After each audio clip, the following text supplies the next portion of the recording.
ஏகலைவன் ஒரு வேடுவர் குல சிறுவன் தன்னோட அப்பா கிட்ட போய் எனக்கு வில்வித்தைய சொல்லி கொடுங்கன்னு கேக்குறான். அவர் சொல்றாரு, துரோணாச்சாரியார்னு ஒரு பெரிய குரு இருக்கிறாரு, அவர்கிட்ட போய் நீ கத்துக்கோ மகனேன்னு சொல்றாரு. ஏகலைவனும் துரோணாச்சாரியிட்ட போய் எனக்கு வில்வித்தைய சொல்லி கொடுங்கன்னு கேக்குறான். அதுக்கு அவர் சொல்றாரு, சட்டத்திட்டப்படி அரச குடும்பத்தை சேர்ந்தவங்களுக்கு மட்டும்தான் நான் வில்வித்தைய சொல்லி கொடுக்க முடியும், அதனால உனக்கு சொல்லி கொடுக்க முடியாது மகனேன்னு சொல்லிடுறாரு. ஏகலைவனும் சரின்னு சொல்லிட்டு காட்டுக்குள்ள போயிடுறாரு. ஆனா ஏகலைவன் மறைஞ்சு இருந்து துரோணாச்சாரியார் தன்னுடைய சிஷ்யங்களுக்கு பாடம் சொல்லி கொடுக்கறதையும் வில்வித்தைய சொல்லி கொடுக்கறதையும் கவனிச்சுக்கிட்டே இருக்கிறாரு. ராத்திரி ஆனதும் துரோணாச்சாரியார் மாணவர்களுக்கு சொல்லி கொடுத்ததை அவர் பயிற்சி பண்ணி பாக்குறாரு. இப்படி ஏகலைவன் கொஞ்சம் கொஞ்சமா வில்வித்தைய கத்துக்கிறான். துரோணாச்சாரியாரும் அவரோட சிஷ்யங்களும் ஒரு வேட்டை நாயை வச்சிருந்தாங்க. ராத்திரி நேரத்துல தான் ஏகலைவன் வில் பயிற்சி எடுப்பான். அப்போ அந்த வேட்டை நாய் தொடர்ச்சியா குறைச்சுக்கிட்டே இருந்தது. அது அவனுக்கு தொந்தரவா இருந்தது. அந்த வேட்டை நாயோட சத்தம் உள்ள இருந்த துரோணாச்சாரியருக்கும் அவங்களோட சிஷ்யங்களுக்கும் கேட்டுச்சு. திடீர்னு நாயோட சத்தம் நின்றுச்சு.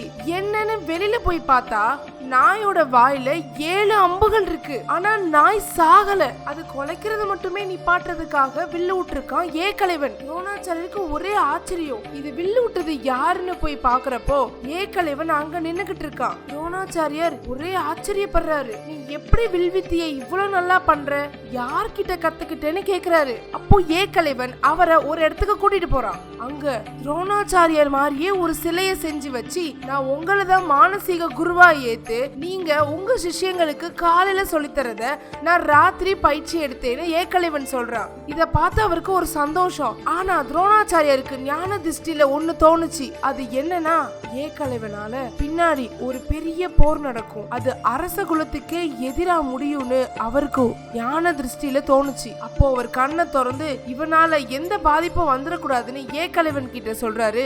ஏகலைவா, நீ என்னையதான மானசீக குருவா ஏத்து இதெல்லாம் பண்ண, அதனால நான் கேக்குற குருதட்சணையை உன்னால தர முடியுமான்னு கேக்குறாரு. ஏகலைவனும் ஒத்துக்கிட்டான். அவர் சொல்றாரு, உன்னோட வலது கை கட்டை விரலை கூடுன்னு சொல்றாரு. வில்வித்தைக்கு முக்கியமானதே கட்டை விரல் தான்.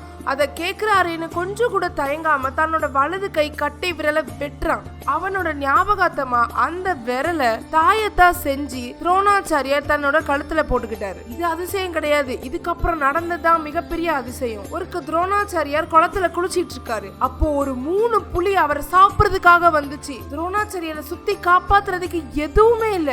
ஆனா 3 அம்புகள் மட்டும் வந்து புலிகளை பாஞ்சிச்சு. யாருன்னு பார்த்தா ஏகலைவன். துரோணாச்சாரியார் கேக்குறாரு, நான் தான் உன்னோட வலது கை கட்டை விரல வெட்ட சொல்லிட்டேனே, அப்படி எப்படி வில் விட்டேன்னு. அப்போ ஏகலைவன் சொல்றான், நான் பயிற்சி எடுத்தது இடது கைய வச்சு, அதனால இந்த கட்டை விரலோட இழப்பு எனக்கு பெருசா தெரியல குருவேன்னு சொல்றாரு. துரோணாச்சாரியார் அதிர்ந்து போனாரு.